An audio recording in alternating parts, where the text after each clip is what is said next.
الله الرحمن الرحيم فلما نسوا ما ذكروا به فتحنا عليهم أبواب كل شيء حتى إذا فرحوا بما أوتوا أخذناهم بغتة فإذا هم مبلسون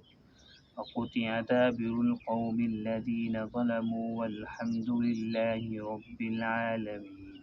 قل أرأيتم إن أخذ الله سمعكم وأبصاركم وختم على قلوبكم من إله غير الله يأتيكم به انظر كيف نصرف الآيات ثم هم يصدفون فلما نسوا ما ذکروا پس جب وہ بھول گئے اس چیز کو جو ان کو یاد دلے تھی فتحنا علیہم بس ہم نے کھول دیے ان کے اوپر ابواب کل شیء ہر قسم کے دروازے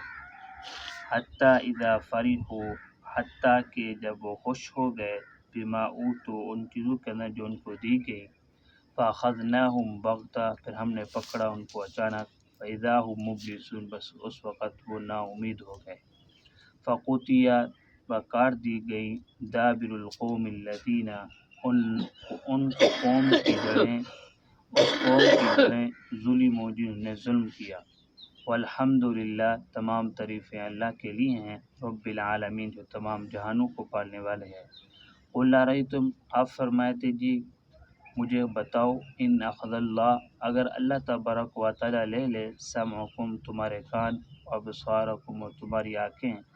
وختم علی قلوبکم اور مہر لگا دے تمہارے دلوں کے اوپر من الہ غیر اللہ کون معبود ہے اللہ کے علاوہ یأتیکم بھی جو لا کر دے تمہیں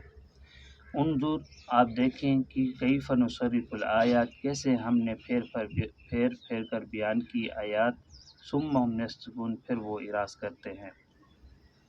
پیچھے اللہ تبارک و تعالی نے ارشاد فرمایا تھا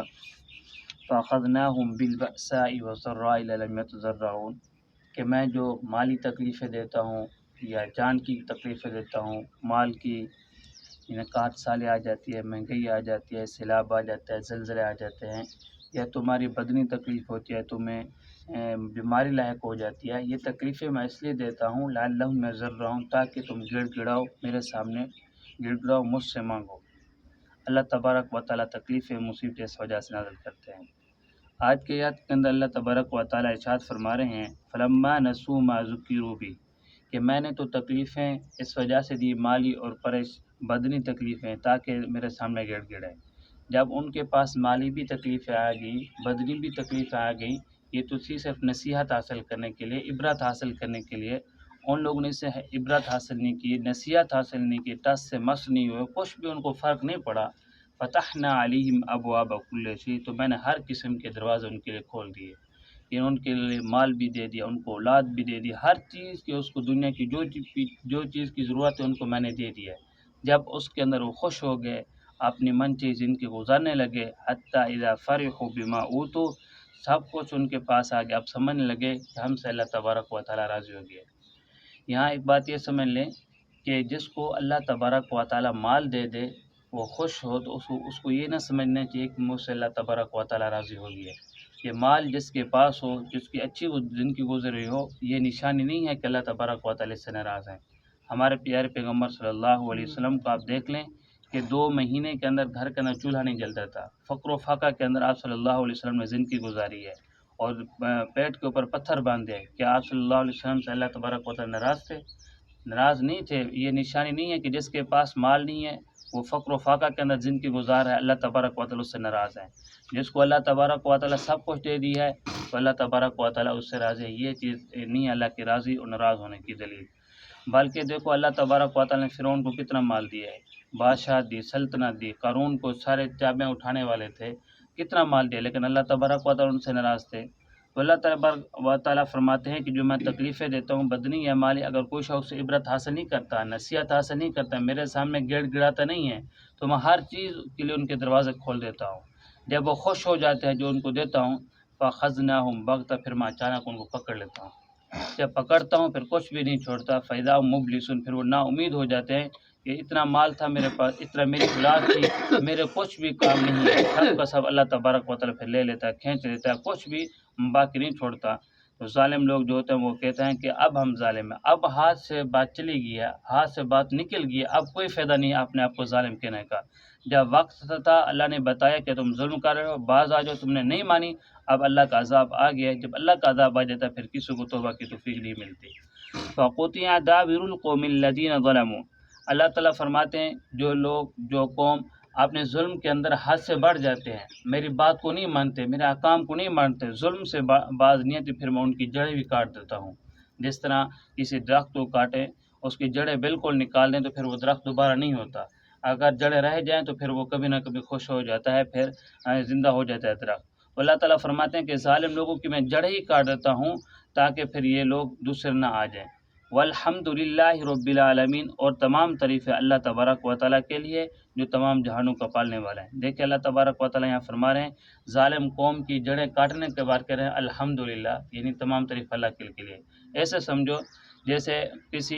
انسان اللہ تبارک و تعالیٰ نے ہمیں اعضاء دی ہیں، ہر اعضاء ہمارا قیمتی ہے، ہماری آنکھ بھی قیمتی ہے، ہمارے ہاتھ بھی قیمتی ہیں، ہمارے پیر بھی قیمتی ہیں، سب کچھ ہمارا قیمتی ہے۔ خدا نہ خواستہ اگر کسی کو بیماری لگ گئی ہے، کسی کے ہاتھ کو یا پاؤں کو، ڈاکٹر یہ کہتا ہے کہ یہ تمہارا ہاتھ یہاں تک کاٹنا پڑے گا، اگر یہ ہاتھ کٹے گا تو پھر آپ کی بیماری سے محفوظ ہو جائیں گے، آگے بیماری نہیں جائے گی، اگر ہاتھ نہیں کاٹیں گے تو پھر آگے بیماری چلی جائے گی۔ تو راضی ہو جاتا ہے کہ مریض میرا یہ ہاتھ کاٹ دیں تاکہ میری آگے بیماری نہ پڑ جائے، پورا ہاتھ نہ کٹنا پڑے۔ جب اس کا ہاتھ کٹ جاتا ہے، جو بھی اس کے سے ملنے کے لیے آتا ہے تو کہتا ہے الحمدللہ کہ باقی بیماری سے آپ بچ گئے ہیں، باقی بیماری آپ کے جسم کے اندر نہیں پھیلی۔ تو اس وجہ سے اللہ تعالیٰ فرما رہے ہیں کہ ظالم لوگوں کی میں جڑیں کاٹ دیتا ہوں، اس کے بعد فرمایا کہ الحمدللہ رب العالمین، تمام تعریف اللہ کے لیے ہیں کہ ظالم لوگ اگر یہ زندہ رہتے تو پھر دوسرے لوگوں کو خراب کرتے، دوسروں کو گمراہ کرتے، اسی وجہ سے میں ان لوگوں کی جڑیں کاٹ دیتا ہوں تاکہ دوسرے لوگوں کو گمراہ نہ کر سکیں۔ قل ارأیتم ان اخذ اللہ سماکم ابصارکم، اے پیغمبر آپ ان لوگوں کو کہیں جو کافر ہیں، جو مشرک ہیں، اللہ تعالیٰ کے علاوہ اور کی عبادت کرتے ہیں، ان سے پوچھیں، یہ بات پوچھیں کہ اگر اللہ تبارک و تعالیٰ تمہاری کان لے لے، یعنی تمہارے سننے کی جو طاقت ہے وہ اللہ تبارک و تعالیٰ ختم کر دے، یا تمہارے کانوں کو بالکل ختم کر دے، پیشانی کی طرح کر دے، تو تمہیں پھر کان کون دے گا؟ وابصارکم، اور تمہاری آنکھیں لے لے اللہ تبارک و تعالیٰ، تمہاری بینی ختم کر دے، تمہاری آنکھیں ٹھیک ہو لیکن دیکھ نہ سکیں، وختم علی قلوبکم، اور تمہارے دلوں کے اوپر مہر لگا دے کہ تم بات کو سمجھ نہ سکو، تم پاگل ہو جاؤ، تو یہ سارے چیز اللہ تبارک و تعالیٰ کان بھی لے لے تمہاری آنکھیں بھی لے لے، تمہارے دلوں کے اوپر مہر بھی لگا دے، تمہیں پاگل بنا دے۔ کیا اللہ کے علاوہ کوئی اور ذات ہے جو تمہیں کان دے، تمہیں آنکھیں دے، تمہارے دل کو ٹھیک کر دے، تمہیں سمجھنے کی توفیق ہو؟ کہ اللہ کے علاوہ کوئی اور ذات ہے؟ تم اللہ تبارک و تعالیٰ نے کتنا نعمتیں دی ہیں، ان نعمت کو تم کو دیکھنے کے باوجود بھی تم پھر غیروں کے سامنے جھکتے ہو، غیروں کے سامنے اپنے ہاتھ پھیلاتے ہو، غیروں کے سامنے اپنی مشکل کو حل کرتے ہو، ان سے باز آ جاؤ۔ انظر کیف نصرف الآیات، اے پیغمبر دیکھو ہم نے کس طرح کی پھیر پھیر کر میں نے نشانہ بیان کیا ہے انسان کو سمجھانے کے لیے، عقلی دلیل بھی دی ہے، نقلی دلیل بھی دی ہے، ہر طرح سے انسان کو سمجھانے کی میں نے کوشش کیا تاکہ یہ سمجھ جائے، جہنم سے بچ کر جنت کے اندر چلے جائے، لیکن اس سے پھر بھی باز نہیں ہے، ضد کے اوپر اڑا ہوا ہے۔ ثم هم يصدفون، جتنا بھی ان کے پاس نشانیاں آئی ہیں ان کو اراض کر لیا، ان سے منہ موڑ لیا، غیروں کے سامنے جھکا ہوا ہے۔ تو جو بھی اللہ تعالیٰ کی آیات بیان کی جاتی ہے، جو بھی واقعہ بیان کیا جاتا ہے، مثال بیان کی جاتی ہے، اللہ تبارک و تعالیٰ ہمیں سمجھانے کے لیے کہتے ہیں ان سے تم نصیحت حاصل کرو، عبرت پکڑو، تاکہ تم جہنم سے بچ کر جنت والے بن جاؤ۔ دعا ہے کہ اللہ تعالیٰ ہم سب کو عمل کرنے کی توفیق عطا فرمائے۔ الحمد